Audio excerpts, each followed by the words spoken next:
Muy bien. Nos quedamos el tema. ¿Qué tema? ¿9? ¿Cómo que 7? El 10 avanzamos, no, el 9 avanzamos. ¿No? ¿O no? No, el 10 no lo vamos a hacer porque el 10 no vamos a hacer ahorita. Este es el 11. Vamos a hacer el 11 y el 10, pero que empezamos el 11. Vamos a hacer el tema 9, ¿pues?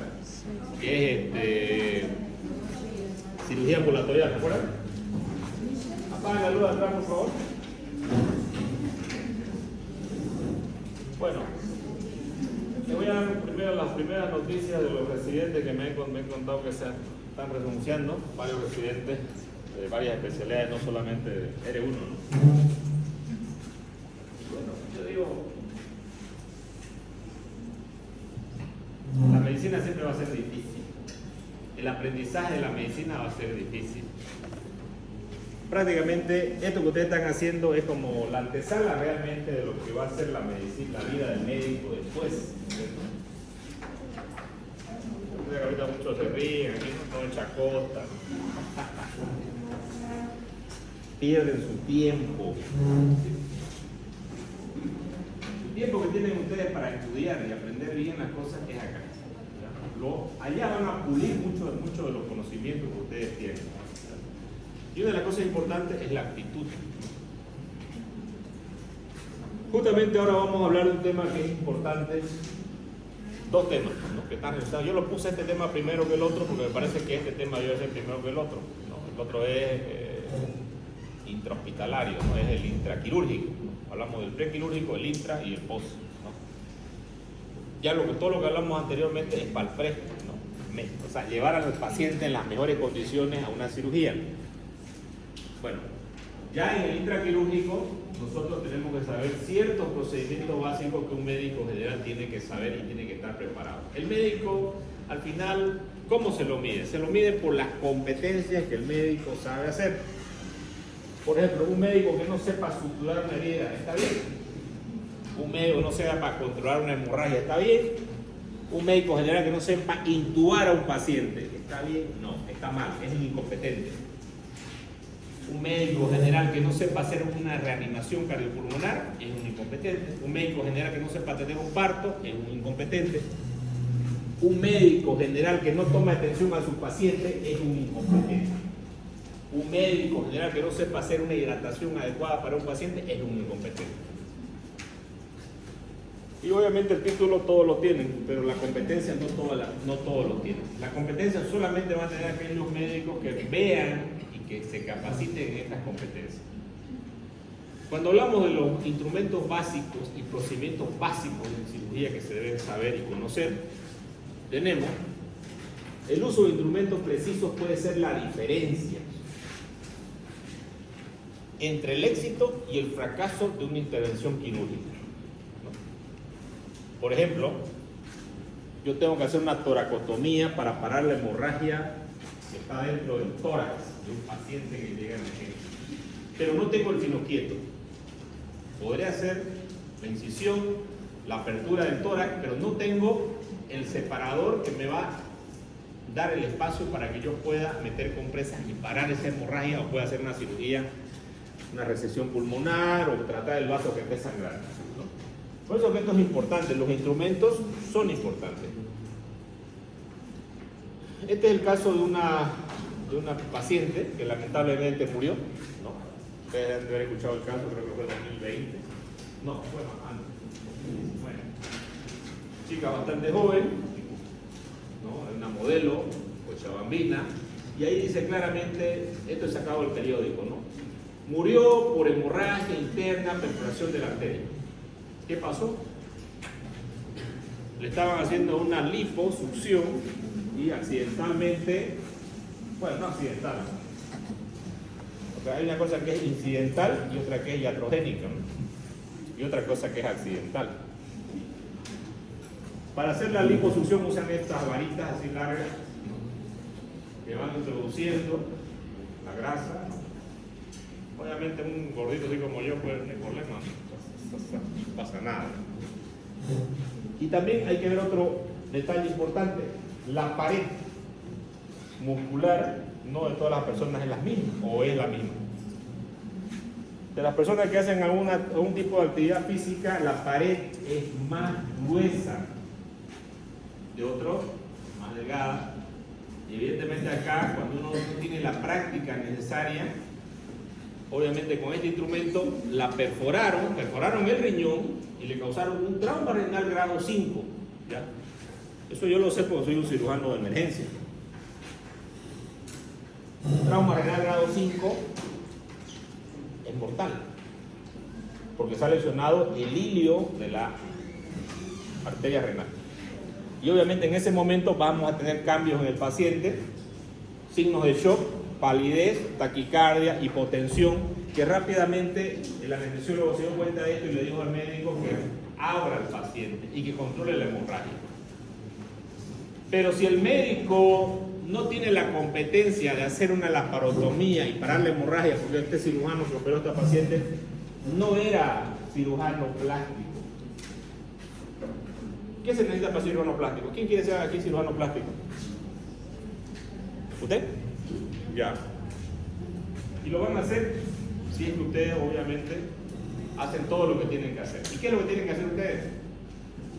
Salir médico, luego salir médico a hacer residencia en cirugía general, que son 3 años, creo que Brasil es un poquito menos, 2 creo que es, y después pueden saltar a la subespecialidad.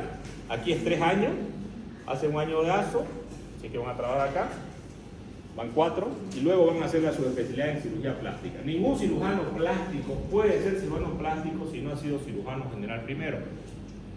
Y justamente por esto. ¿Cuál fue el desenlace de esta paciente? La paciente, lamentablemente, murió. La dejaron en una clínica de guardia, la dejaron en una clínica por acá y ahí nos animaron los ciudadanos a entrar, pues ya ha hecho 2 paros a la paciente, dijeron que traiga sangre. Hasta que la sangre llegó, la paciente ya no había, ¿no?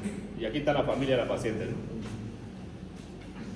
Obviamente, los médicos implicados en esto son una enfermera y un médico que no era un cirujano, que no era cirujano, un pseudo cirujano, que obviamente escapó a Estados Unidos porque tenía nacionalidad americana. Es un médico que salió acá, era mi compañero de la universidad. Y era un buen estudiante. ¿Qué creen ustedes? Tenía muchos defectos en muchas cosas de la vida. ¿Cómo aprendió él a hacer cirugía plástica? Él trabajaba de médico general en un centro de estética. Y en este centro de estética captaban pacientes para cirugía plástica y venían unos argentinos y operaban. Y él ayudaba a los argentinos. Creo que 6 meses después que les ayudó, una vez el vuelo se quedó, no llegaron por un problema que hubo. Venían de Argentina y ellos a operar acá. Y entonces el médico le dijo a la dueña de la clínica: yo lo puedo operar, yo ya sé cómo operan ellos. Y le dijo: bueno, opere. Y él empezó a operar. Y empezó a operar, iba bien. Y él no se capacitó nunca, sino que aprendió empíricamente. Y eso es lo que sucede cuando nosotros aprendemos en la vida las cosas empíricamente. Cuando no aprendemos las cosas con una base científica. ¿Y qué es la base científica? Cuando vos aprendés algo de haber vivido una residencia médica, de haber visto pacientes de cirugía general que viven, que mueren, buenos resultados, malos resultados, vas a tener una experiencia en el tiempo. Vas a ver cirujanos que son buenos, van a ver cirujanos que cometen errores, ¿no? Y obviamente no tenés que aprender de las cosas malas, aprender de lo bueno, ¿no? Luego vas a tener tus propios resultados como cirujano, como médico. Luego vas a hacer tu subespecialidad y también vas a ver técnicas quirúrgicas adecuadas, inadecuadas y buenos y malos resultados. Y luego vas a tomar tus propias conductas, pero siempre estas conductas basadas en algo. Lamentablemente este colega se saltó todo eso de la residencia y directamente él empezó y operaba bastante pacientes. Pero nunca había muerto un paciente. Tenía muchas denuncias, creo que 300 denuncias, 13 procesos legales. Pero nunca tuvo un paciente que murió. Hasta este día. Hubieron varias señales en el camino que le dijeron que él deje de hacer eso, pero sin embargo, no todos los pacientes le iban bien, mal, algunos le iban bien. Y también el otro problema, ¿no? Cuando ponemos delante de lo que nosotros tenemos que hacer, el dinero, y no el bienestar del paciente, pueden pasar estos sucesos. Lamentablemente, mi colega, según tengo entendido, no estoy muy seguro 100%, pero dicen que falleció en Estados Unidos. Tenía diabetes, hacía diálisis y se murió. Dicen, no sé, por ahí está vivo o no. Sin embargo, la enfermera que era la que captaba a los pacientes se escapó a Argentina y en Argentina ya la agarraron y la trajeron para acá. Entonces, todo el tiempo, aquí están los casos. Este es otro caso de muerte de una joven en cirugía estética, ¿no? Este ya fue un cirujano plástico famoso de la ciudad que estaba operando a una paciente médico todavía. La paciente era médico también, una chica bastante delgadita que estaba por casar y quería, creo que tenía un centímetro de grasa por aquí, ¿no? Y al hacer la lipo le lesionaron la aorta. Entraron dentro del abdomen, cerraron la aorta y la paciente se choqueó y murió en quirófano. Este cirujano sí es famoso. Pero, ¿dónde pasan los errores en la vida del médico o de cualquier tipo de profesión? Cuando sos muy joven y sos muy intrépido, o cuando sos muy viejo y sos muy canchero. Y por eso que cuando uno hace una técnica quirúrgica, tiene que hacer la técnica quirúrgica detallada adecuadamente. Y tengo que estar preparado siempre pensando en mi peor escenario que pueda tener, ¿ya? Si yo tuviera el peor escenario, ¿qué haría yo para parar una hemorragia de la aorta? Abrir el abdomen, ¿no? Pero soy cirujano plástico, escucha, si vino con una cirugía plástica y yo le abro el abdomen, ¿qué es lo primero y lo más básico que tenemos que preservar nosotros los médicos? ¿Ah? La vida, correcto. Y jamás, pero jamás, nada puede estar por encima de la vida. Una incisión, una amputación de un brazo, nada puede estar por encima de la vida. O hacerle una traqueostomía a un paciente que no pueden intubarlo, porque no se puede intubar algunas veces, y tengo que hacerle una traqueo o una cristotomía. Y de repente digo yo, no, pero pobrecito va a quedar con su... No, no importa, no va a quedar vivo. Cuando un paciente se somete a una cirugía, pueden haber los peores escenarios. En estos escenarios que ustedes están viendo acá, que son pocos, pero en estos dos escenarios los médicos no supieron actuar. En uno, había un médico que no estaba preparado. Era un pseudo cirujano plástico, un pseudo, era así médico general, ¿no?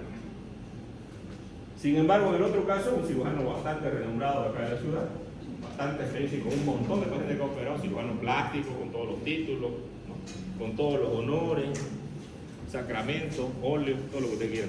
Una patada, ¿no? Lleningo de plata. Sin embargo, a nosotros nos valoran por nuestros resultados. Nadie va a hablar nunca de los aciertos que ustedes van a hacer como médicos. Siempre van a hablar de sus errores. Por eso que los médicos no debemos tratar de equivocarnos lo menos posible. ¿Y por qué nos equivocamos? Porque no seguimos muchas veces los pasos. Este es otro caso. Y ya entrando en el tema, los procedimientos quirúrgicos básicos se han hecho desde la antigüedad, ¿no es cierto? Y estos procedimientos básicos, algo importante es seguir la técnica y tener instrumentos y materiales que ya varias civilizaciones lo hicieron, lo practicaron, los hindúes, los chinos, los egipcios, ¿no? Lo hemos visto en detalle. Bueno, yo siempre pongo cosas de libro, ¿no? Después no digan Verástegui dice, ¿ya? No es Verástegui, es el libro, ¿ya? Verástegui no es nadie, ¿no? El libro. En esta civilización dejó la constancia de la principal instrumento, fíjense, es la mano del cirujano. La mano. El tacto de los órganos, de las adherencias, es muy importante para el cirujano.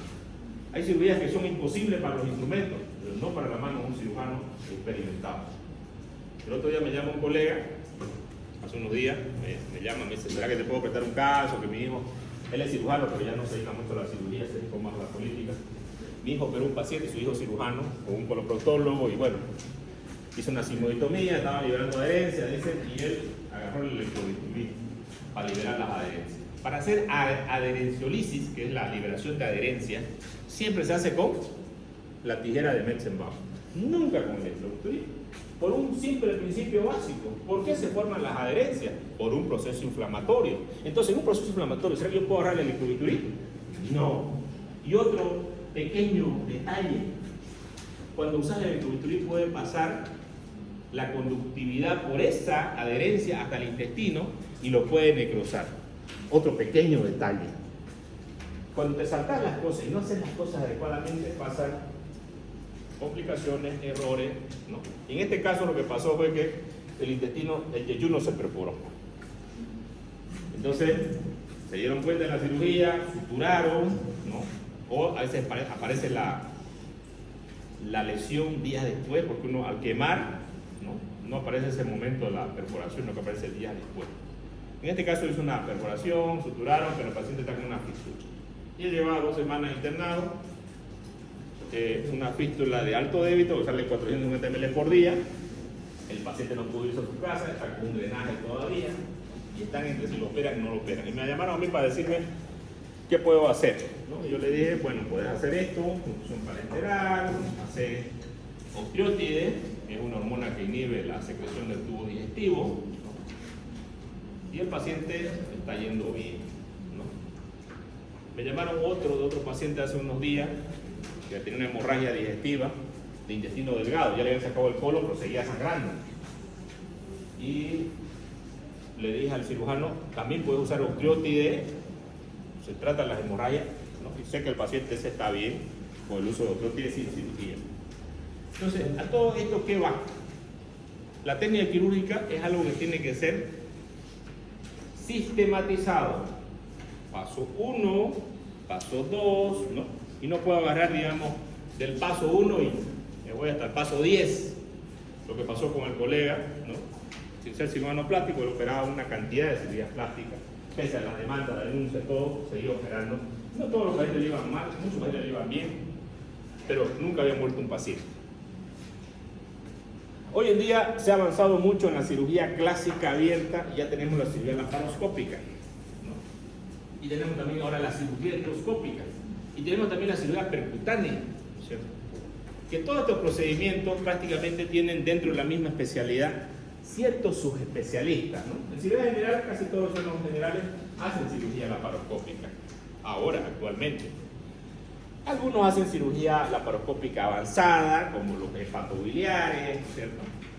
Los que hacen trasplante hepático, ¿no? Hay los trasplantólogos médicos que se especializan en trasplante, pero todos son un equipo, ¿no? Cuando hablamos de la cirugía laparoscópica, el cirujano está mirando una pantalla, ¿no? Esa pantalla le magnifica las imágenes y él hace todos los tiempos fundamentales que hacemos en la cirugía abierta, tal y cual. Abrir, exposición, separación, sutura, disección, corte y al final la extracción de un órgano o estructura. Para hacer esto, este entrenamiento, siempre debemos ir con ejercicios básicos, ¿no? Yo no voy a correr una maratón sin haberme preparado, o sea que se puede correr. ¿Lo que está apagado ahí? ¿Verdad? ¿No? Está bien.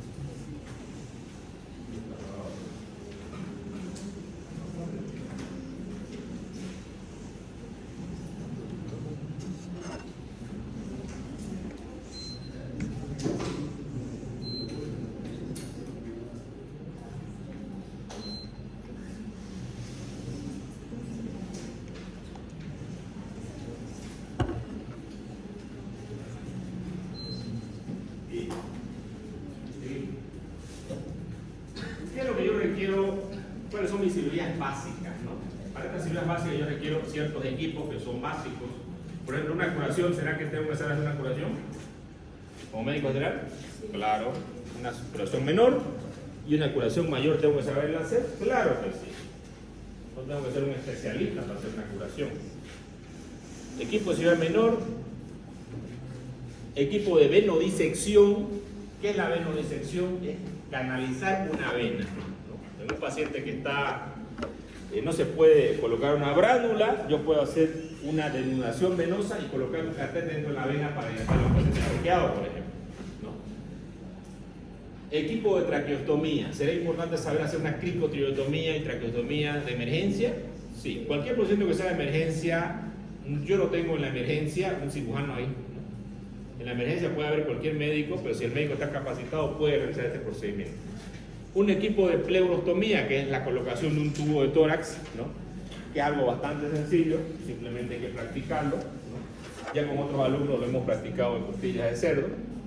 con ustedes también lo vamos a practicar de esa forma.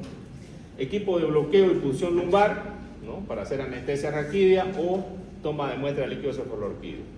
Hacer una laparotomía, que es abrir el abdomen en una situación de emergencia. De repente estoy en Roboré y tengo que un paciente que tiene un trauma abdominal, yo abro el abdomen y puedo empaquetar el abdomen con compresas y mandarlo al paciente empaquetado para que deje de sangrar. Eso es algo sencillo, básico, que un médico general también tendría que hacerlo en una situación de emergencia. Equipo de toracotomía, ¿no? Abrir un tórax para parar la hemorragia de la cavidad torácica, también sería algo importante de saber hacer. Bueno, ¿qué tiene el equipo de curación? Tiene ciertos instrumentos y materiales que ustedes tienen que tener, ¿no? Aquí están las características, esto está en el libro, ¿no? Un mango de bisturí número 3, hojas número 11 o 15, tijera Litauer de 14 centímetros, tijera Lister de 14 centímetros, Brickman de 23, tijera de mayo, ¿no? Todo tiene que estar completamente esterilizado. Cuando yo uso este material tengo que tener guantes estériles, ¿ya? Pinzas hemostáticas como la pinza Hafter, Rochester, la pinza Gel, son pinzas muy importantes y yo voy a tener que utilizar en estos materiales. Material complementario, una riñonera, que es una bandeja tipo riñón, por eso se llama riñonera, un frasco de lidocaína para hacer la infiltración, ¿no? Jeringa de 2 ml, jeringa de acepo, que es una jeringa más grande para irrigar la herida, ¿no? Franela de metal y una compresa de campo hendido, ¿no? Que es un campo penetrado, también se llama, ¿no? Cuando hablamos de campo hendido. La pinza de Anastasia, pinza Kelly, pinza Forester, disección, pinza con dientes, pinza de edición sin dientes, pinza de edición de Adson sin dientes, Adson con dientes, ¿no? Material complementario, todo lo que ustedes ven acá. Y este equipo se utiliza para hacer un procedimiento de cirugía menor. ¿Cuáles son los procedimientos de cirugía menor? Tenemos sutura de heridas, extracción de lipomas, quistes sebáceos, quistes sinoviales, cirugías plásticas como de repente hacer una cetoplastía, cirugía de colgajos, cirugía plástica de llevar colgajos, toma de biopsias excisionales, ¿no? Entre muchos otros procedimientos que se pueden hacer, ¿no? Aquí tenemos un lipoma, por ejemplo, fíjense ustedes. Tenemos que tener también materiales de exposición, materiales de corte, materiales de sutura para realizar este procedimiento. Normalmente en el hospital nosotros tenemos ya las cajas, ¿no? Vienen de cirugía menor y vienen con todos estos materiales. Pero si nosotros requerimos un material adicional, podemos pedirlo y nos lo va a dar el instrumentista, ¿no? Lo sacan del depósito que ellos tienen. Entonces, primero siempre la técnica va a empezar valorando el área que tengo que valorar, realizando la anestesia local, ¿no? Con una aguja de insulina, ¿no? Primero voy a hacer una asepsia y antisepsia del área, voy a estar con guantes estériles, voy a colocar el campo estéril, ¿no? Dentro del lugar donde voy a hacer. Puedo hacerlo con clorexidine, lo puedo hacer con povidona, pero jamás se hace con alcohol. No con alcohol, porque el alcohol es inflamable, ¿ya? Y ya han pasado errores justamente en quirófano debido al uso de alcohol. Un caso que hubo con una embarazada, ¿no? Y la embarazada relata todavía, ¿no? Un cirujano con bastante experiencia, un ginecólogo muy conocido en nuestra ciudad, ¿no? Prácticamente ya él entra el paciente a quirófano, se pone a charlar con la anestesiólogo, que es normalmente lo que hacemos los cirujanos, charlamos con el equipo quirúrgico, pero la paciente escuchaba todo, ¿no? Le hicieron una anestesia peridural, raquídea, que es la que se hace en estos procedimientos. El cirujano hizo la antisepsia con alcohol yodado y luego usó el electrobisturí. Se ardió el abdomen de la paciente. Al final pudo apagar, pero la paciente quedó con quemaduras a ambos lados del flanco. Salieron los bebés, todo bien, pero la paciente demandó. El padre de la paciente era un médico también y demandó de las curaciones, ¿no? Al final, ¿saben cuánto terminó el chiste con el médico? $300,000. $300,000 tuvo que pagar el médico por una cirugía que probablemente iba a cobrar, de repente iba a ganar, si ganaba $500 es mucho, digamos. una cesárea no ganan más los ginecólogos. Yo creo que no sea seguro, ¿no? Tuvo que pagar $300,000 para que no lo metan preso, ¿no? Entonces, justamente, por eso que le digo, no se usa alcohol, ¿ya? Que no usen alcohol, el alcohol inflamable. Muy bien. Colocación de campos estériles, ¿no? Y fíjense, cada paso que yo tengo que hacer tiene que ser a continuación, ¿no? Hemostasia con pinzado, ligador ascal simple 3.0, disección extracapsular del lipoma, disección Roma o portante, ¿no? Con ambas o previa exposición del campo quirúrgico, separados de Farabeo o Bolman, resección de la masa tumoral, hemostasia, lavado local, valorar el uso de drenaje blando tipo Penrose, reconstrucción de sutura o piel con técnica de Sarnoff, punto nylon, se cubre la herida con gasas apósito estéril, retiro de los puntos a los 5 o 7, y va a depender del área, donde está el lipoma, ¿no? Si son zonas como la cara que son bien irrigadas, ¿no? El cuero cabelludo, generalmente en 5 días retiramos los puntos. Pero si es en las extremidades, ¿no? Generalmente en 10 días o un poco más de tiempo, 14 días inclusive. Si es un paciente que tiene problemas de cicatrización, paciente que sea anciano, paciente que tome corticoides, que tenga una enfermedad, una coagulopatia, artritis, va a tardar un poquito más de tiempo inclusive en hacer la cicatrización. Siempre que hacemos un procedimiento, y esto también no lo dice el doctor Velázquez, lo dice el libro, ¿no? Si el cirujano quiere hacer un procedimiento adecuadamente, tiene que apegarse estrictamente a las normas establecidas del fundamento y técnica quirúrgica. ¿Cuáles son las complicaciones que pueden haber? Hemorragias y hematomas, infección, celulitis, absceso, dehiscencia de la herida, de la sutura, lesión de estructuras anatómicas locales anexas. Por ejemplo, un médico una vez me llamó y me dice, tengo una paciente que tiene un lipoma, me dice, acá, ¿no? Una paciente joven. Yo no la quiero operar, la verdad que no tengo experiencia, te la voy a mandar. Me la mandó la paciente. Yo la veo en un consultorio privado y le pregunto, ¿de cuándo tenés eso? Le digo, no, desde que ha nacido. No, desde que nací. ¿Y ha crecido? Sí, últimamente ha crecido. Ya. Necesito que te hagan una tomografía contrastada. Sin embargo, a esta paciente le había hecho una ecografía, una ecografista famosa aquí en la ciudad. No voy a decir su nombre, pero una ecografista famosa. Y esa ecografista famosa, o sea, yo tenía el presentimiento de que eso era un hemangioma. Por eso quería la tomografía. Entonces mi colega me llamó y me dice, operara, no seas maricón, digamos. O sea, no tengo miedo de operar a ningún paciente, digamos. Nunca he tenido, jamás. De verdad que nunca he tenido miedo. Ni el paciente más grave, ni nunca he tenido, jamás he tenido miedo. Sí tengo respeto. Respeto por el paciente y respeto por la cirugía. Y el cirujano que no respeta una cirugía, por más menor que sea la cirugía, puede tener complicaciones. Entonces me llama y me dice, no seas maricón, operarla. Le digo, si no se hace la toma, no le voy a operar. No, ya, está bien, no te preocupes que yo la voy a operar, que no seas, sos cobarde, que no sé qué. Un día salía yo al hospital japonés tranquilo, ya había visto a mi paciente que había operado, y una llamada, ¿no? Y una voz asustada en el teléfono.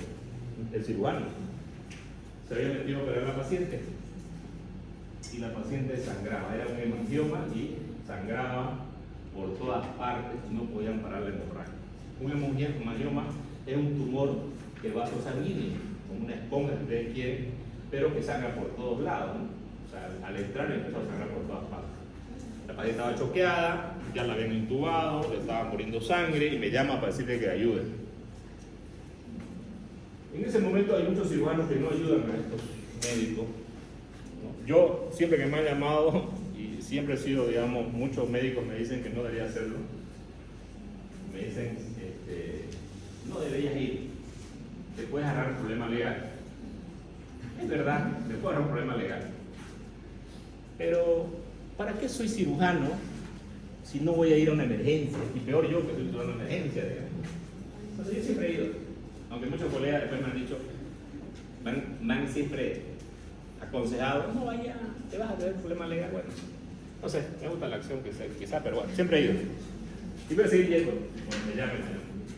Este colega me llama, estaba en quirófano, ¿no? Entonces yo salgo del japonés, agarré un taxi, llegué creo que en 15 minutos, no sé, su suerte no había ningún auto por la calle, pues hace muchos años. Llego a la clínica, veo al paciente en quirófano, intubado, papel, y el cirujano también daba papel, ¿no? Temblando así el cirujano, pensando que la gente iba a morir. Yo le digo tranquilo, veo la incisión que había hecho, una incisión pequeña, la masa era así. ¿Qué es lo que hago yo? Hago, ¿no? Y empiezo a comérmelo el tumor, ¿no? Saco las pinzas, empiezo a agarrar, empiezo a ligar, empiezo a irme, hago compresión arriba, hago compresión abajo y para la hemorragia completamente. Lo que se quiere en una hemorragia es, primero, parar la hemorragia. Luego usted verá si reseca todo el tumor o no lo reseca. Es lo de menos eso. O si tengo que ligar de repente la carótida externa, ya se verá. Yo no soy cirujano de cuello, por si acaso. Pero he entrado a muchas cirugías de cuello, hago unas cirugías de cuello de emergencia. La paciente dejó de sangrar, se llevó un cirujano de cuello y después ya terminó de hacer la resección del tumor y el paciente fue bien. No murió. Pero no murió porque el colega llamó también, ¿no? Y porque hubo alguien que vaya a solucionar el problema. Pero ¿cuál fue el problema? ¿Una paciente programada se puede operar sin estudios? No. Cuando nos saltamos los pasos que debemos hacer a un paciente en el preoperatorio y nos creemos los machitos, porque no es que te hagas el machito, ¿no? No hay nada que ver, eso no tiene sentido, digamos, ¿no? Lo que él dijo, digamos, que no tenga miedo, yo no tengo miedo, digamos, ¿no? Peor la cirugía, digamos, a mí me encanta operar, digamos. Y mientras más veo ser desafío, mejor para mí, digamos, a mí me gusta más, digamos. Muy bien, acá tenemos la disección. Materiales que usamos, disección Axon con dientes, sin dientes, materiales de corte, ¿no? Para la venodisección. ¿Qué es la venodisección? Es desnudar una vena. Cuando no se puede hacer una colocación percutánea de un catéter por vía central, clave, yugular, ¿no? Entonces está la venodisección. ¿En qué caso no se puede hacer? Pacientes a veces tienen un TP alterado, entonces tenemos que hacer un corte, ingresar a la vena y colocar un catéter dentro de la vena. Entonces requerimos todos estos materiales que muchas veces lo tenemos listo ya en el quirófano, en la terapia intensiva donde hacemos estos procedimientos o en la emergencia, ¿no? Vienen a hacer todos estos materiales que ustedes ven acá. También tenemos la punción venosa con catéter, que justamente se usan este tipo. Aquí está la guía, que es la que vieron ustedes, ¿no? Una aguja, que es una aguja larga, está de acá, ¿no? Entra la aguja, meto la guía dentro de la aguja, dentro de la vena, ¿no? Luego meto este dilatador para dilatar ¿no? Y luego meto el catéter que se va a quedar dentro de la vena subclavia o la yugular, ¿no? Y muchas veces llega hasta la aurícula derecha. Con este catéter yo puedo medir la presión venosa central, que es la presión en la aurícula, que va de 8 a 12 centímetros de agua, ¿no? ¿Para qué me sirve esto? Cuando yo tengo que hidratar adecuadamente a un paciente y saber si está deshidratado o sobrehidratado, ¿no? Si está por encima de 2 centímetros de agua, sobrehidratado. Si está por debajo, deshidratado, ¿no? Aquí están los materiales que yo también requiero, ¿no? ¿Y para qué sirve esto? Bueno, ¿cuáles son las complicaciones que pueden haber de este procedimiento? Y yo les voy a recomendar algo. Siempre que ustedes hagan cualquier tipo de procedimiento, aunque sea el más niche y que sea una sacada de uña, por si acaso, ustedes sepan cuáles son las complicaciones, inclusive de la inyección que ustedes van a colocar.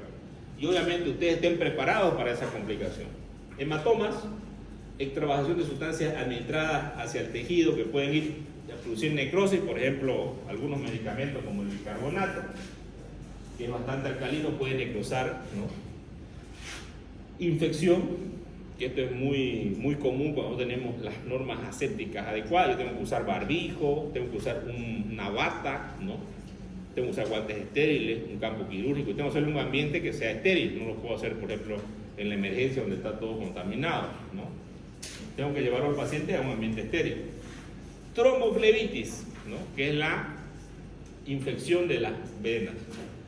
Catéteres largos, se puede producir hidrotórax o embolia séptica, ¿no? ¿Qué es el hidrotórax? Muchas veces el catéter entra dentro de la vena, pero al final la perfora, y al perforarla va a pasar líquido a la pleura, ¿no? Mi jefe de cirugía de tórax decía: verás que han hecho un suerotórax allá en medicina, vaya a poner un tubo de tórax. Entonces eran pacientes que estaban en un catéter y que estaban dando medicamentos supuestamente por el catéter de la vena, pero no estaba en la vena, el catéter había atravesado la cara posterior de la vena y estaba todo entrando la pleura, ¿no? Bueno, esta es la venodisección. Vamos a ver aquí un pequeño video de una venodisección pediátrica de la yugular interna.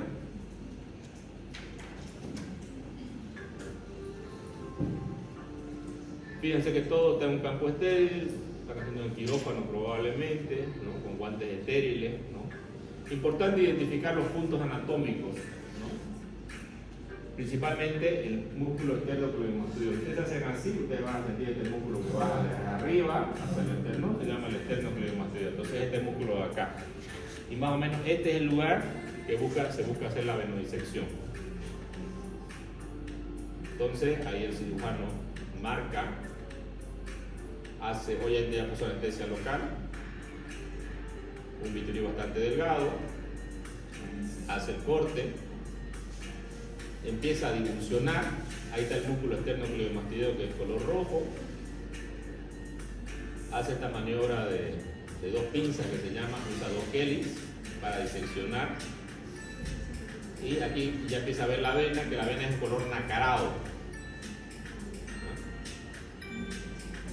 Aquí hay un truco. Cuando uno ve la vena, fíjense, aquí está latiendo, uno jala esto y la vena se jala hacia arriba, ¿no? Es la única estructura que jala rápidamente. Aquí está haciendo la disección de la vena por la parte posterior. Siempre la vena va a tener, si quieren ustedes, como un tejido adherencial a las estructuras aledañas, ¿no? Pero con mucho cuidado uno va separando esto. Se hace ese pequeño juego para saber que esté bien desnudada la vena. Obviamente aquí se puede romper también la vena, hay que tenerlo que hacer con cuidado. Yo recuerdo una vez que se rompió, se rompió en emergencia y me llamaron a mí para que se solucione. Aquí podemos ya agarramos el extremo distal con un CA30 distal y proximal, ¿no? Colocamos debajo de la vena. Hacemos un punto por contrabertura para que salga el catéter. Esto es para evitar la infección, ¿no? Porque es más fácil sacarlo por la misma herida, pero sacarlo por contrabertura evita que la infección ingrese dentro de la herida quirúrgica, ¿no? Aquí está con el catéter, lo están metiendo.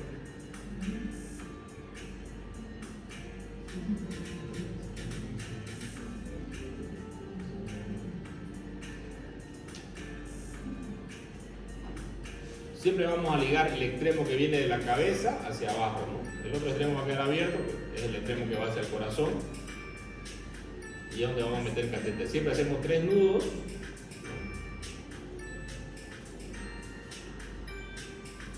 Estamos usando material de seda que es no reabsorbible. Aquí estamos haciendo el corte. Siempre se hace el corte encima de la pinza.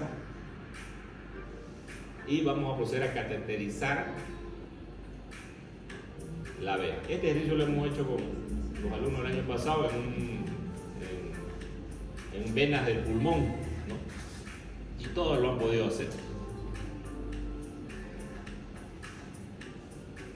Y aquí entra el catéter, luego va a verificar que esté en el lugar, hace una pequeña aspiración y sale sangre que está en el lugar, ¿no? Ahí está, fíjense. Aquí se puede tomar muestra de sangre para un laboratorio si es que lo requiere el paciente, si es que para hidratación exhaustiva se lo puede dar rápidamente. Aquí damos el punto, fíjense, debajo de no acá arriba, ¿no? Abajo, ¿ya? Este es un punto de fijación. Siempre que colocamos catéteres tenemos un punto de fijaciones internos y externos. Este es el punto de fijación interno, ¿ya? Y luego vamos a hacer un punto de fijación externo.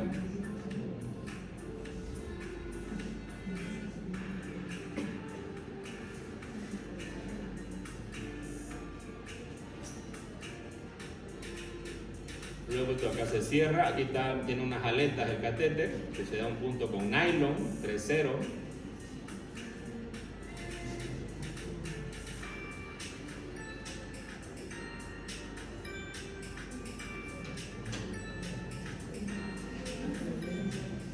Muy bien. Indicaciones de la venodisección. Cuando no es posible instalar una punción, En caso de pacientes que tengan una obstrucción gástrica que no tengamos que hidratarlo, para medir la PVC en pacientes politraumatizados. Cuando son politraumatizados y no podemos colocar una vena y el paciente está choqueado, nosotros usamos una vena que se llama la safena interna, ¿no? La usamos está delante del maleolo. Si ustedes tocan el tobillo, por la parte delantera hay una vena gruesa que pasa, esa es la vena que usamos. Luego también en quemados para hacer hidrataciones exhaustivas, pacientes con delirium tremens, que se sacan las vías, muchas veces no toleran nada, pacientes con estado de choque hipovolémico, cirugía de alto riesgo, inserción de electrodos, ¿no? ¿Por qué de alto riesgo? Porque malogramos la presión venosa central. Inserción de electrodos intracardíacos para hacer los marcapasos, ¿no? Angiografía pulmonar para diagnóstico de embolia y catéteres para medición la presión intracardíaca o pulmonar. También hablamos de la famosa presión en cuña que se puede tomar en estos pacientes. Sitio donde se puede efectuar miembros superiores, vena cefálica y basílica, usamos catéteres largas que lleguen hasta la aurícula derecha, cuello, vena yugular externa, miembros inferiores, solo si se emplean catéteres muy largos, ¿no? Son los que se hacen a nivel de la safena, pero arriba, ¿no? Y generalmente cuando hablamos de los miembros inferiores, uno de los grandes problemas es la tromboflebitis, que puede, o sea, solamente se recomienda hacerlo en emergencia, porque permanecer un catéter por abajo, a menos que no tenga brazo del paciente, no es recomendable por justamente esta complicación, la tromboflebitis. Aquí está la técnica, que ya la hemos visto, ¿no? Este es el catéter venosa central. Lo más importante que yo tengo que saber es que la presión de centímetros de agua es de 8 a 12 centímetros, lo normal. Por debajo de esto, deshidratado, por encima de esto, sobrehidratado, y tengo que corregirlo adecuadamente. Aquí está, ¿no?, donde es el lugar que buscamos la safena interna. Aquí son los lugares de punción que vamos a buscar la yugular, aquí arriba. Aquí podemos buscar justamente ahí la basílica acá, en el surco delto pectoral, la cefálica, ¿no? Y el cateterismo tal como lo han visto ustedes. En cualquier parte se liga siempre el extremo distal y el dedo proximal en el que se va a cateterizar el equipo de traqueostomía. La incisión de traqueostomía es una incisión siempre horizontal, se va a entrar a liberar los músculos, separar los músculos, ¿no?, o diseccionarlos hasta llegar a la tráquea. En la tráquea se va a hacer un corte, ¿no?, en forma de U, en forma de H, ¿no?, si tiene una ventanita, pero para que entre esta cánula de traqueostomía. ¿Qué número se usa? Normalmente dependiendo del paciente, si es mujer, 6, 6 y medio, ¿no?, si es hombre, 7, 7 y medio, 8 inclusive, dependiendo del tamaño de la tráquea.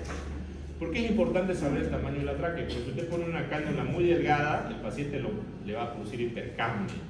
Si pone una muy gruesa, no va a poder entrar en la tráquea y puede usted producir un trauma del árbol traqueobronquial que es mortal, ¿no? Prácticamente usted lo mata al paciente, porque no se puede sufrir el trauma, ¿no? Se fractura, neumotora bilateral, el paciente se muere rápidamente en minutos o horas. ¿Cuánto dijo que era en hombres? 7, 7 y medio, 8, inclusive hasta 9, depende, ¿no? Hay unos tacuarudos grandes, los alemanes. Otro procedimiento que lo vamos a practicar también en costillas de cerdo es la colocación de un tubo de tórax, que es un procedimiento de emergencia en caso de un motor hipertensivo, ¿no? Y todo médico tiene que estar listo para hacer una colocación del tubo de tórax. Luego, ¿dónde va el tubo de tórax? Va siempre a un sello de agua, ¿no? Ya sabemos por qué es el sello de agua. También tenemos el Pleurovax, que es un sistema para colocar aspiración negativa, ¿no? La colocación del paciente, este es el bloqueo para la punción raquídea. ¿Para qué hacemos la punción raquídea? Para dos cosas: anestesia raquídea y extracción del líquido seborraquídeo en caso que sospechemos una meningitis en un paciente, ¿no? Vamos a hacer la punción lumbar. ¿Qué necesitamos? Lidocaína o bupropiona con adrenalina, procaína, esto es para la anestesia, ¿no? Solución glucosada 5%, solución isotónica, cloruro de sodio y agua de bidestina. La punción lumbar siempre la vamos a hacer en un espacio que sea por debajo del L2, ¿no? Porque hasta ahí está la médula, ¿no? Más abajo. Esta es la técnica, ¿no? Que ya lo hemos visto cuando hablamos de anestesia raquídea, y las complicaciones, ¿no? Esto sí me interesa, pregunta de examen, no se olviden. ¿Cuáles son las complicaciones de la punción lumbar? Vamos por la primera. Hipotensión arterial. ¿Por qué ocurre la hipotensión arterial? Ya lo dijimos en el tema de anestesia peridural raquídea. Porque hay un bloqueo de preganglionar de la fibra simpática. Entonces esto va a hacer que haya una vasodilatación, y al haber la vasodilatación el paciente va a hipotensar. ¿Cuál es el tratamiento? Administrar líquido. El paciente tiene que estar con vías y pasar en ese momento 1 o 2 litros de suero y el paciente mejora. También después de la cirugía puede haber lo que se conoce como la cefalea postpunción. Por eso un paciente que sale de una anestesia raquídea siempre le recomienda quédese echado y no levante la cabeza por lo menos las primeras 12 horas después del postoperatorio. Esto es importante porque haber hecho la punción en el espacio raquídeo, del espacio raquídeo muchas veces por esa punción sale líquido al espacio peridural, y esto es lo que va a hacer que el paciente cuando se levanta empiece a tener la cefalea intensa, ¿no? Entonces, a esto se conoce como cefalea postpunción. No ocurre en todos los pacientes, en ciertos pacientes. Normalmente, ¿cuál es el tratamiento? Hidratar al paciente, dejarlo en reposo, darle cafeína, puede ser en tableta o vía oral, ¿no? Y si no mejora esto en 5 días, hay que hacer un parche hemático. Entonces, el parche hemático, sacar sangre y colocar en el espacio peridural donde le pusieron. Se le pone 5 ml de sangre en ese lugar y hace como un parche hemático, deja de doler la cabeza inmediatamente. Otro, puede haber dolor local postpunción en el lugar donde le hicieron, de repente por una lesión del periósteo, ¿no? Puede haber trastornos motores regionales, ¿no? Que esto puede ser ocasionado por el uso de fármaco, ¿no? Que se colocó. Y como complicación también puede haber la meningitis, que es la infección del espacio subaracnoideo. Bueno, estos materiales de corte también ya lo vimos. Ya. Otro procedimiento que se debe realizar y se hace es la laparotomía, también se conoce como celiotomía. En este procedimiento nosotros vamos a hacer una técnica quirúrgica adecuadamente. Obviamente el paciente tiene que estar de cúbito dorsal, ¿no es cierto? Bajo anestesia general generalmente.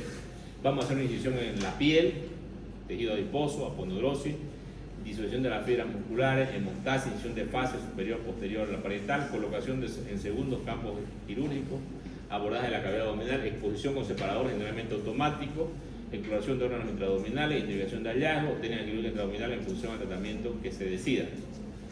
Sutura de la pared abdominal, ¿no? Vamos a suturar por plano. El plano más importante que debemos suturar es el aponeurosis. ¿Con qué hilo lo vamos a suturar? Con un hilo número 1 o número 0, bicril, se prefiere usar, ¿no? Aquí tenemos los planos, ¿no? La piel, ¿no? Celular subcutáneo, ¿no? La aponeurosis anterior, aponeurosis posterior. Pero si hablamos de la línea media o la línea alba, vamos a tener una fusión de las dos aponeurosis, ¿no? Normalmente acá ustedes pueden ver el recto anterior, fíjense, tiene una aponeurosis anterior y una posterior, ¿no? En la línea media y la línea alba se van a fusionar estas dos, se fusionan, ¿no? Si usted abre por la línea alba, exactamente por el lugar, tiene que agarrar las dos, ¿no? Si usted no abre por ahí, abre por otro lado, una incisión paramediana, ¿no? Tiene que suturar primero la aponeurosis posterior y luego la anterior. ¿Qué pasa si no suturo esta aponeurosis? El paciente se va a herniar. ¿Quién contiene las vísceras dentro del abdomen y evita la hernia? La aponeurosis posterior. En un lugar que no hay aponeurosis posterior es solamente en la línea alba, porque están fusionadas las dos aponeurosis.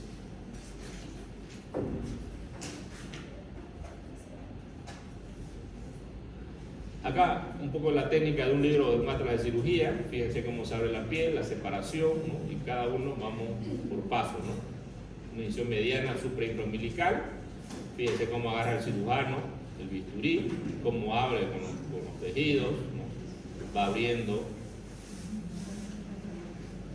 va separando, corta la aponeurosis, después usa tijera de mayo para cortar la aponeurosis, nos mete los dedos para no lesionar los órganos que están abajo. Luego, para suturar, aproxima bien los bordes que están adecuadamente y empieza a aproximar con puntos de suture continuo. También puede hacer suture continuo anclado con este tipo de sutura. También tenemos otros tipos de puntos, ¿no? Por ejemplo, este punto de Knox, fíjense ustedes que agarra, ¿no? La aponeurosis, da la vuelta, sale por otro lado, sale por la piel, ¿no? Un punto bastante grande. cierre de la piel, ¿no? Con punto surgido continuo, surgido simple, surgido anclado, ¿no? Siempre ser simétricos cuando hacemos los puntos, entre borde y borde, entre punto y punto. También se puede hacer la sutura con cinta adhesiva, ¿no? O se la puede hacer con sutura mecánica para piel. También tenemos los procedimientos para hacer una laparoscopía, que normalmente lo que vamos a hacer es en el ombligo colocar lo que se conoce como una aguja de Beres. Esta aguja de Beres ponemos un poco de aire y llevamos hacia arriba con estas pinzas backup, levantamos el ombligo, está anestesiado el paciente obviamente. Funcionamos, cuando vamos a pasar la ponderosis, aquí tiene un tope la aguja, ¿no? Va a empezar a entrar el líquido dentro de la cavidad. En ese momento abrimos la llave y aquí conectamos el CO2 para que el CO2 entre dentro de la cavidad abdominal. Si nosotros fuéramos, si este cuarto fuera la cavidad abdominal, por ejemplo, no tuviéramos un techo, nosotros fuéramos los intestinos, tuviéramos un techo encima de la cabeza así, ¿ya? ¿Qué es lo que hace el CO2? Hace que esto se distienda, entonces hay un techo y yo puedo mirar la profundidad del abdomen y puedo identificar las vísceras que están dentro del abdomen. Ustedes aquí pueden ver el intestino, por ejemplo, ¿no? Podemos ver el hígado, la vesícula, todo lo que nosotros querramos. Sin neumoperitoneo, ¿podemos hacer una cirugía laparoscópica? No. ¿Por qué se usa CO2? Porque el CO2 no es explosivo. Si ustedes usaran oxígeno, el oxígeno es explosivo y puede explotar el abdomen cuando ustedes usen un electrobisturí. La toracotomía, que es otro procedimiento importante que uno debe saber hacer, tenemos la posterolateral o toracotomía universal, donde vamos a poner al paciente de cúbito lateral, ¿no? Cortar las fibras musculares, tenemos los músculos intercostales internos, ¿no? Normalmente tenemos un lugar que va a ser a nivel de la cuarta costilla hasta llegar a la pared. Aquí tenemos la posición, que una vez anestesiado al paciente debemos poner nuestra posición. ¿Por qué hacemos este tipo de toracotomía? Queremos abordar toda la parte superior del tórax, evidenciar. Cuando queremos evidenciar del pulmón hacia arriba, hacemos este procedimiento. Si queremos solamente el corazón, de repente con una toracotomía anterior podemos acceder al corazón, pero va a depender de qué es lo que queramos acceder en el tórax. Con esta incisión podemos acceder casi a todo el tórax, tanto desde arriba hasta abajo, ¿no?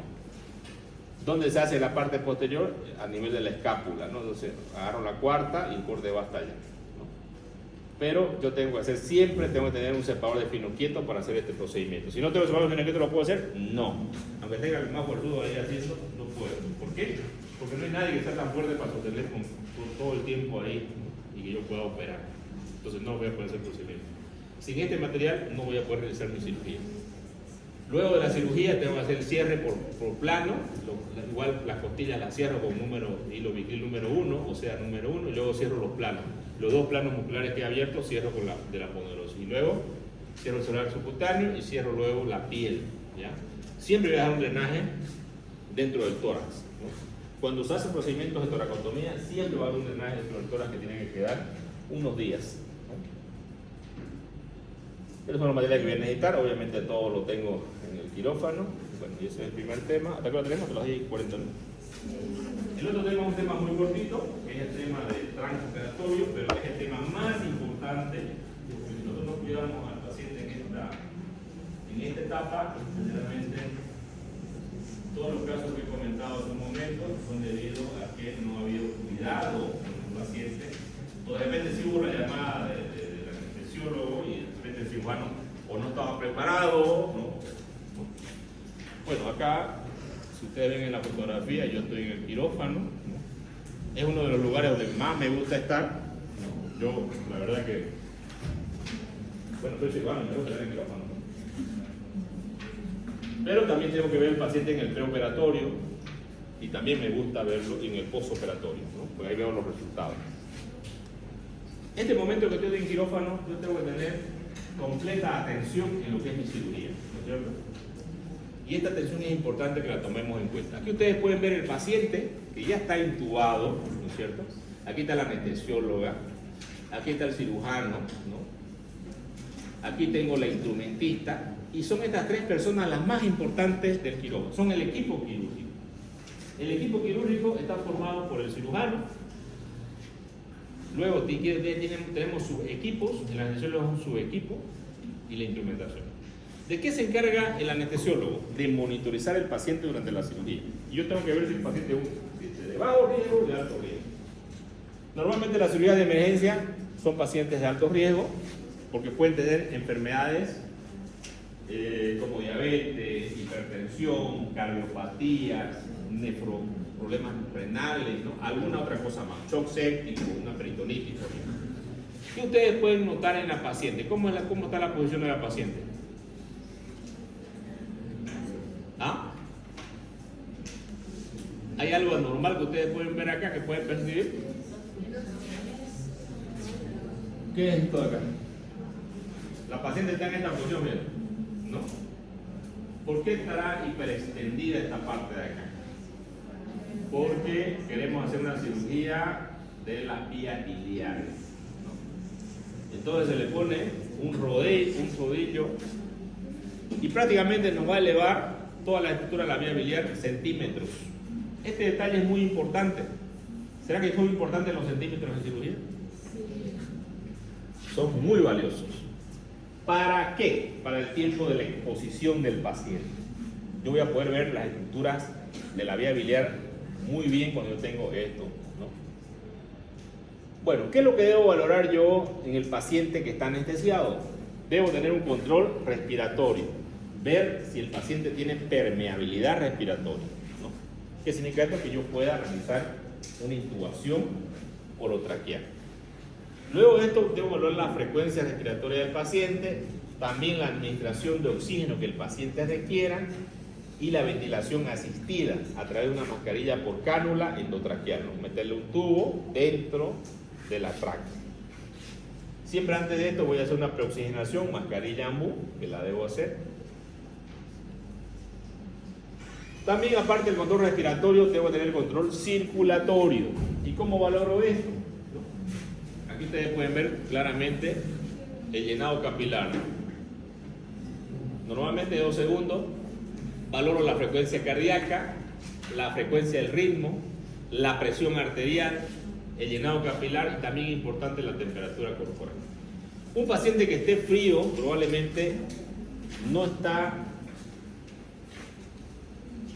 perfundiendo adecuadamente los tejidos, ¿ya? Y si yo tengo un llenado capilar 3-4 segundos, probablemente también en los riñones está así, en el cerebro está así, en el corazón está así, ¿no? Y obviamente esto puede repercutir en todo el paciente. Por eso es importante valorar. Un paciente hipotenso es un paciente de tempo perfundido. Un paciente taquicárdico o bradicárdico es un paciente que está hipoperfundido. Lo otro que debo valorar es el control neurológico del paciente. Y para valorar el control neurológico del paciente tengo que valorar estado de conciencia, escala de coma de Glasgow, diámetro de las pupilas. Algunos de los medicamentos que usamos en el paciente, como el fentanil, por ejemplo, los opiáceos, van a producir miosis, ¿no? Cuando ha habido un suceso en la cirugía y el paciente ha hecho un paro cardíaco por choque hipovolémico, lo que ustedes quieran, yo reanimo, sale del paro y yo veo el diámetro pupilar que está bastante grande y no responde al reflejo fotomotor, probablemente estoy hablando de que un paciente está con muerte cerebral.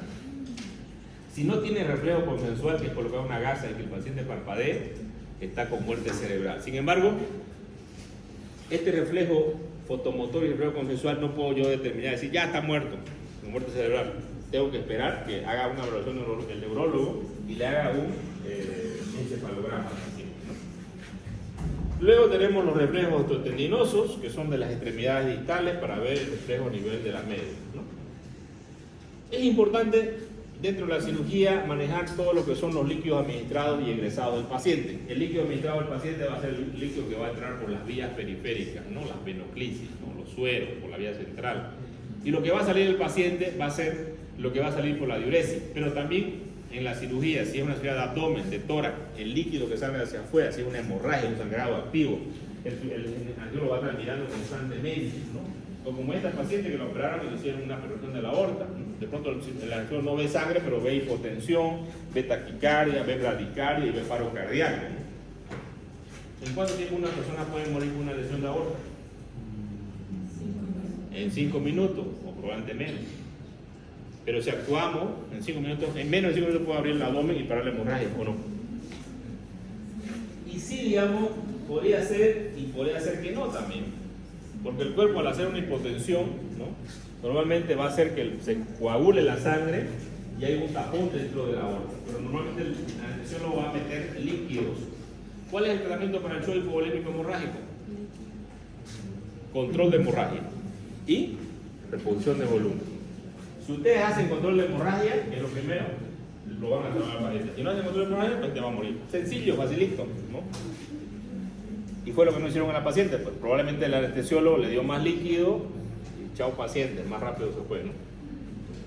Aquí tenemos una hoja de llenado de anestesia que usamos en el hospital japonés, en los pacientes del hospital japonés que operamos. Todos los pacientes que se operan en el hospital japonés tienen esta hoja de llenado. El anestesiólogo llena esta hoja donde aquí ponen los signos vitales, está por horas, ¿no es cierto? La frecuencia cardíaca, la presión arterial, pues se va en esto, ¿no es cierto? Aquí también mide el diámetro pupilar del paciente, aquí coloca los ingresos, que sean en líquido, que están midiendo por hora, 1000, después 500, después se le pasó 200, ¿no es cierto? Aquí hace un balance de lo que se le colocó al paciente de la cirugía, tanto de los ingresos como los egresos. Aquí están los medicamentos anestésicos de su son, en este caso fue una anestesia peridural, ¿no? Luego acá firma el anestesiólogo, ¿ya? Que es importante la firma, el nombre del paciente, y esto va, en caso de que haya un problema médico legal, esto tiene que ir a una auditoría, a un juicio médico, lo que ustedes quieran. ¿Y cuál es el mejor abogado de un médico? Su historia clínica, ¿no es cierto? Si el médico no llenó bien, no escribió bien, entonces todo lo que escriben mal ya saben dónde van a ir. Esta es la parte posterior. ¿Qué hacemos? Tenemos pacientes de bajo riesgo y de alto riesgo. El paciente de alto riesgo tiene que estar mejor monitorizado que el de bajo riesgo, ¿no es cierto? Por eso es de alto riesgo. Control circulatorio, control respiratorio, control neurológico y control de líquidos y electrolitos. ¿Los electrolitos son importantes? Sí. ¿Cuál de todos es el más importante de todos cuando vamos a meter a un paciente anestesia? ¿El sodio o el potasio? Digamos que es una pregunta de examen. El potasio, ¿por qué? ¿El potasio bajo o el potasio alto? El potasio bajo. Cualquiera de los dos, pero el bajo es peor que el alto, ¿no es cierto? El potasio bajo, cuando yo le voy a hacer un relajante muscular, va a bajar más todavía y el paciente puede entrar en paro cardíaco. ¿Ya? Y el potasio alto, en un paciente que no lo tenga alto, también puede llevar un paro cardíaco y yo tengo que bajarlo, ¿no? Entonces, ese electrolito, ¿ustedes pueden entrar a quirófano sin ese electrolito? No. ¿Se puede entrar sin saber cómo está el sodio en el paciente? Tampoco. Pero el más importante es el potasio, ¿no? También tenemos el magnesio y el calcio, que también tienen papeles importantes. Cuando hablemos del manejo del líquido electrolito, vamos a valorarlos también.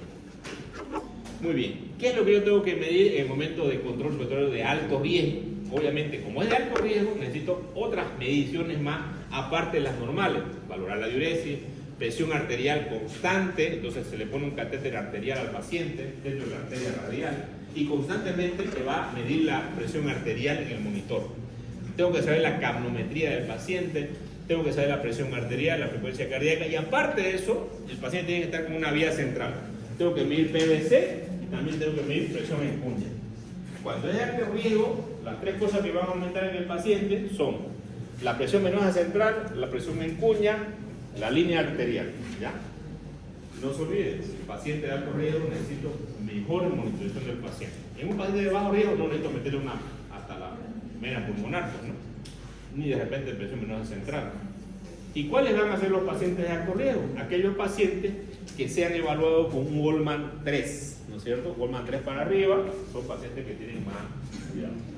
Dentro de una cirugía, ¿debo valorar la gasometría? En pacientes de alto riesgo, sí. En pacientes de bajo riesgo, no. Porque los pacientes de alto riesgo son más fáciles de compensar. ¿Y qué me mide la gasometría? Me mide los gases en sangre. Si el paciente tiene acidosis, alcalosis, acidosis leve, acidosis moderada o acidosis grave. ¿Qué patologías tienen acidosis grave? Pacientes con shock hipovolémico, pacientes con peritonitis y shock séptico, ¿no?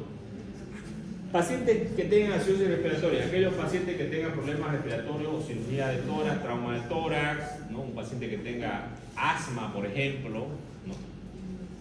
Esos son pacientes que pueden tener acidosis respiratoria.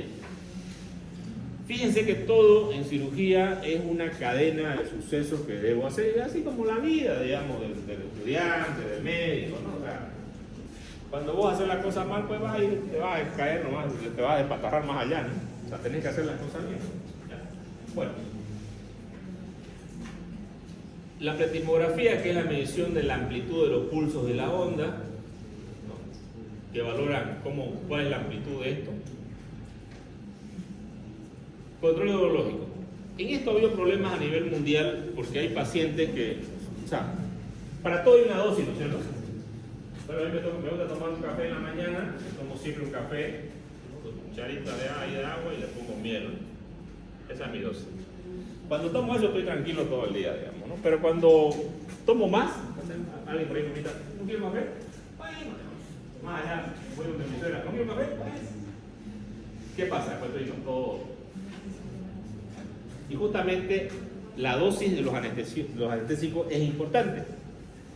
¿Qué pasa si hay una dosis inadecuada del anestésico al paciente? El paciente va a sentir la cirugía o inclusive va a recordar la cirugía. Hay pacientes que tienen lo que se conoce como un estrés postraumático post-cirugía. Y estos pacientes en otros países han demandado al seguro, al cirujano, a todo el mundo, ¿no? Porque el paciente ha escuchado toda la cirugía, inclusive algunos han sentido hasta dolor. No se han movido porque tenemos los relajantes musculares, pero la dosis de los calmantes, los analgésicos no fue adecuada. Ni tampoco la dosis de los sedantes, para que el paciente no recuerde. Entonces el paciente tiene recuerdos desagradables y puede llevar un estrés postraumático que estos pacientes toditos han demandado, ¿no? Y han ganado la demanda.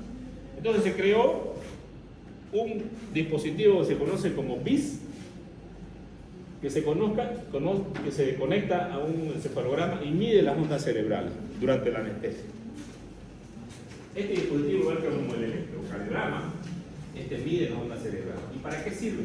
Para cuando damos la anestesia general o hacemos la sedación, hay una profundidad en la anestesia y el paciente no recuerde nada de lo que pasó en la cirugía y no le cause un estrés post-cirugía o postraumático, que es lo mismo, ¿ya? Entonces, es importante medir la profundidad de esto porque algunos pacientes pueden quedar con estas lesiones. El equipo de la actitud, ¿no?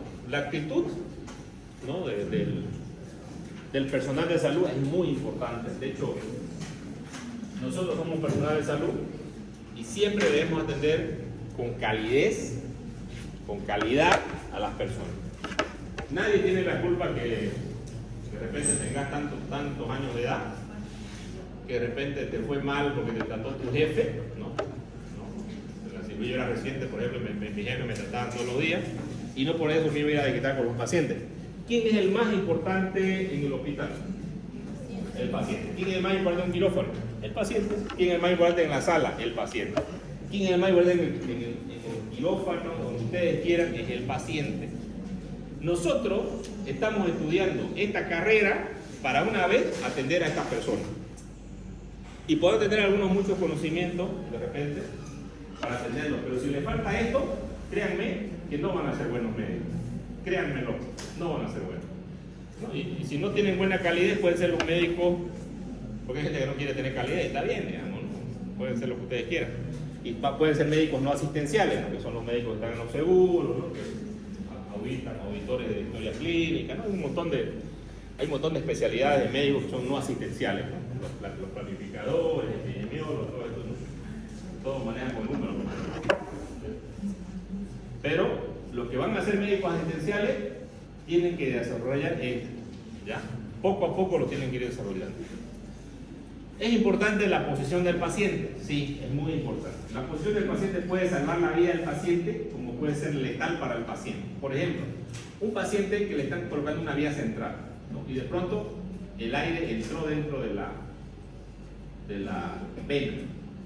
Si ese paciente yo le bajo la cabeza abajo, va a empezar a sangrar y esa burbuja de aire va a salir.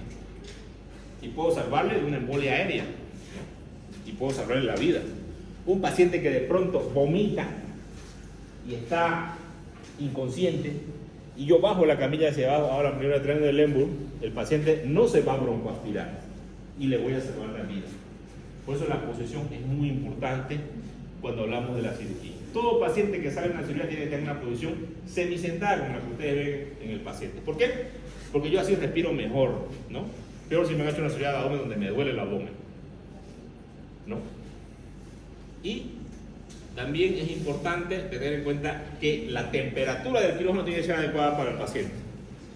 Muchas veces los cirujanos nos sentimos calor. Pongan el aire más fuerte, digamos. Pero ¿quién es el que está sufriendo ahí? ¿Quién es el más importante? ¿El cirujano o el paciente? El paciente. Entonces yo tengo que darle confort. Si el paciente es un paciente que está choqueado, que está entrando la triada de la muerte, ¿cuál es la triada de la muerte? Hipotermia, acidosis metabólica y coagulopatía. Entonces, si el quirófano está muy frío, el paciente va a sufrir y puede entrar en esta famosa triada de la muerte, que es un círculo vicioso hasta que el paciente muera. Entonces, la temperatura tiene que ser adecuada. ¿Quiénes son las personas que pierden más calor, si ustedes quieren? Los jóvenes, los viejos, los niños. Los viejos más de 70, 80. Y los niños, pequeños, ¿no? Entonces, a estos dos grupos de pacientes no debemos de calentarlos y tenemos unos cobertores especiales. Nosotros en el hospital tenemos este cobertor para cirugía pediátrica. Lo ponemos primero el cobertor abajo, calienta y después lo ponemos al niño, ¿no? Para que el niño esté caliente durante toda la cirugía. ¿Cuánto tiempo dura una cirugía? La más rápida, digamos que el quirófano, ¿no? Digamos que sacarle un lugar a alguien, de repente me tarda unos 30 minutos. Pero hablemos de una cirugía de abdomen, de apéndice, digamos. ¿Cuánto? 2 horas, 1 hora. Hablemos de una cirugía grande, de colon. Una recesión de colon, colotomía. 3, 4 horas. Una cirugía más grande puede durar 6 horas, ¿no? Hay cirugías que duran 12 horas. Hay cirugías que duran 24 horas.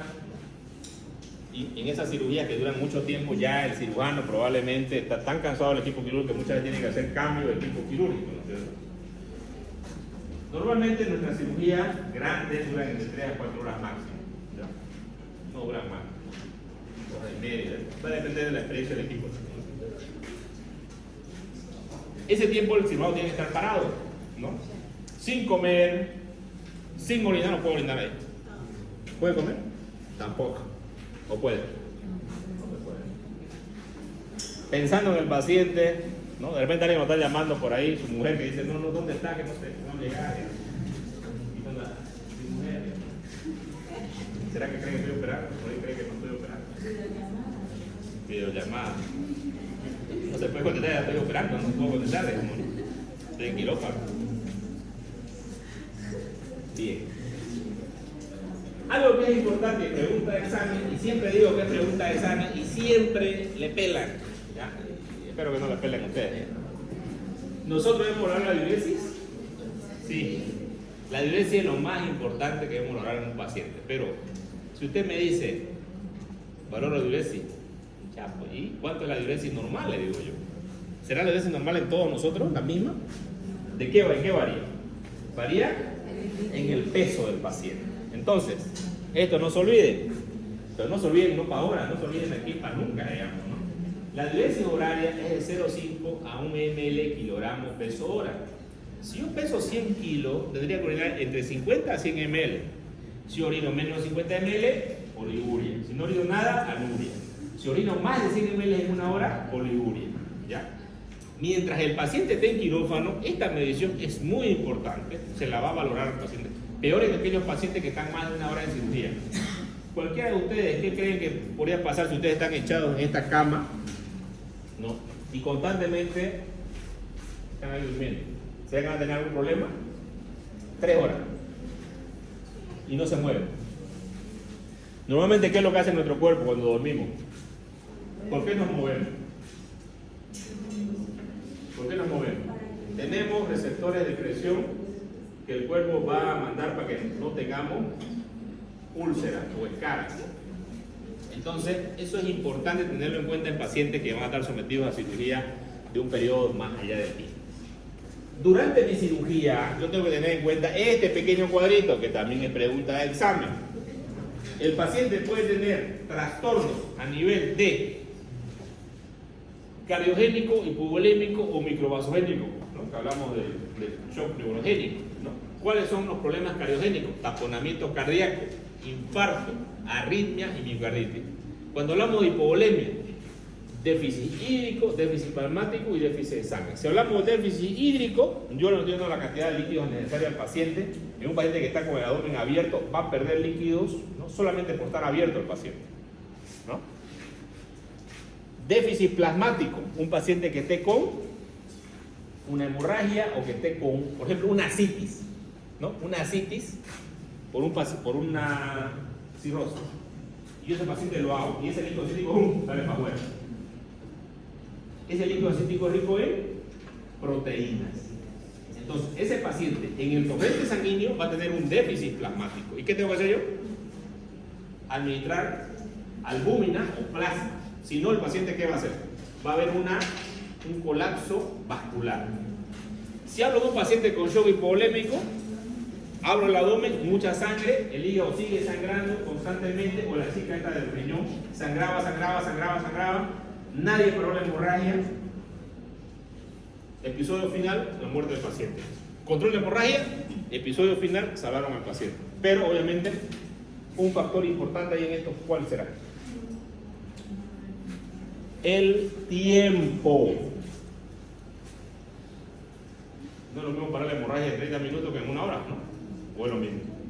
No, obviamente va a tener un mejor paciente ustedes en una hora para tener un paciente.